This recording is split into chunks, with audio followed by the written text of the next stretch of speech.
Another week, another episode of Peacemaker. This time we got episode 3 of season 2. I thought this was the best episode of the season so far, probably overall, although it was one of the shorter episodes, which I didn't like, quite simply put. But we get a lot of story advancement in this episode. We get a couple of cameos. We get a couple of hints of what the next episode could be.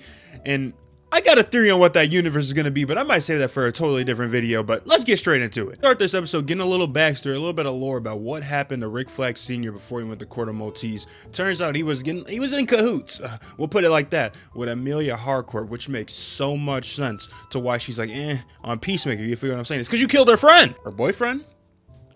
Her boy toy? I don't even know what you want to call him, but y'all get what I'm saying. Also said in this scene that he is basically cheating on June, the girl from the first Suicide Squad movie. So is that movie canon? I don't think so. I think the character can be, but I don't think that movie's canon, bro. Who would want that movie to be canon? Not me, not you, certainly not James Gunn. Flashback leads straight into Peacemaker inside the other dimension after he drunk texted the hell out of Harcourt probably all night, probably yacked in the middle of it, and still went back to texting.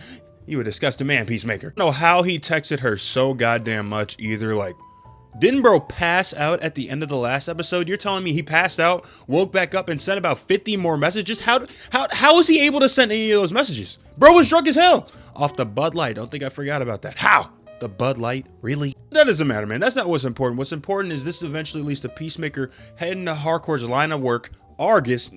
Coincidence, huh? Bro really told his brother, hey, pop quiz. Name the entire address of Amelia Harcourt's line of work. Go ahead. Like my nigga.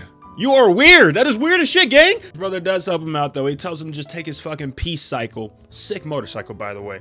In Peacemaker, he's feeling the love. He's feeling all the appreciation from the people. He's got little kids out here. Oh, Peacemaker, I love you so much. He's got women, you know.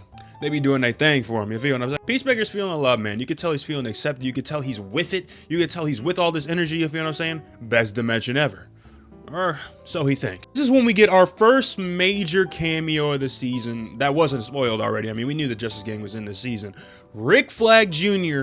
alive and well in the other universe. Yes, it was obvious. It could have been guessed. He's the jarhead that Amelia Harcourt of this universe is with. He seems like he's got a completely different personality to our Rick Flag Jr. I mean, that guy was suave. He was cool as hell. He was a leader. I mean, he took no bullshit. This guy seems like he's a little bit of a nerd, a little bit out there. I can see why they're calling him a jarhead. I'm not gonna lie. I mean, look! This nigga is hating so bad. Imagine you were talking to your girl in her line of work and you just have some nigga over the cubicle looking at you like, bro, chill! Wonder though, is this just gonna be a one-off appearance? Are we gonna see this Rick Flag Jr. eventually move over to the mainline DCU?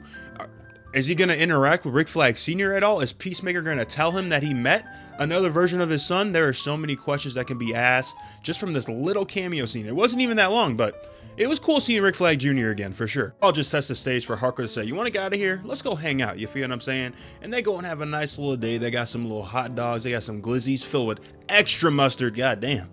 All that damn mustard. I'm from Chicago. I don't like all that mustard. That's crazy. They're petting dogs. They were eating food. I mean, they were telling each other corny elevator jokes. Like, they had it all during this date. It all ends with a nice heart-to-heart between Peacemaker and Harcourt where they basically decide to give it another go.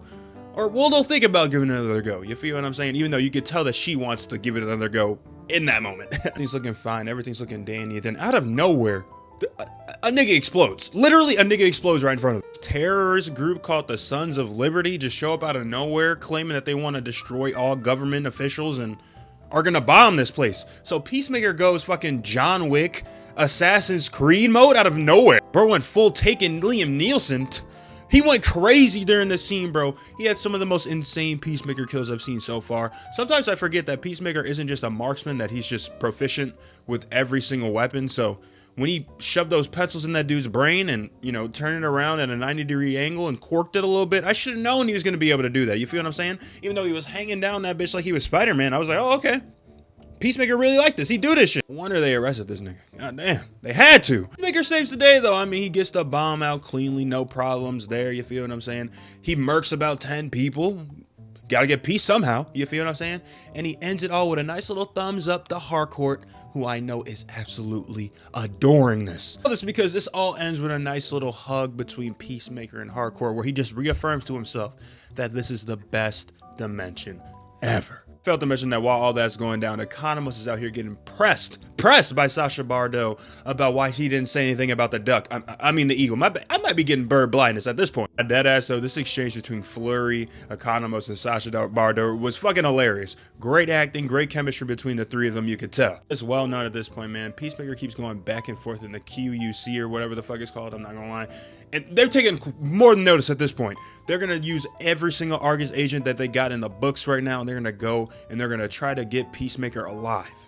Next episode is about to be fucking insane. Episode of Peacemaker did a great job of expanding the universe that we're entering, expanding the story of what Peacemaker is going to be going through when it comes to his inner circle, his relationship with this new Harcourt. Hell, it even showed us a Rick Flag Jr. appearance. We got everything in this episode. Next week's episode looks even better, bro. I wonder if that's when we're finally going to see Rick Flag Sr. and Peacemaker meet, or if that's going to be later in the season. I'm not really sure. Either way, though, I thought this episode was pretty good. I thought it's my favorite one so far, even though it was the shortest, which kind of pisses me off. But this one was solid. I mean, it had some action, had some story development. We finally got to see this new universe a little bit. And yeah, I was pretty satisfied with this episode. But I'm trying to hear what y'all think about this episode in the comments down below. I'm trying to hear your thoughts, your opinions, your theories, and more. So let's talk about this, man. Because you know we got to talk about it. Simple.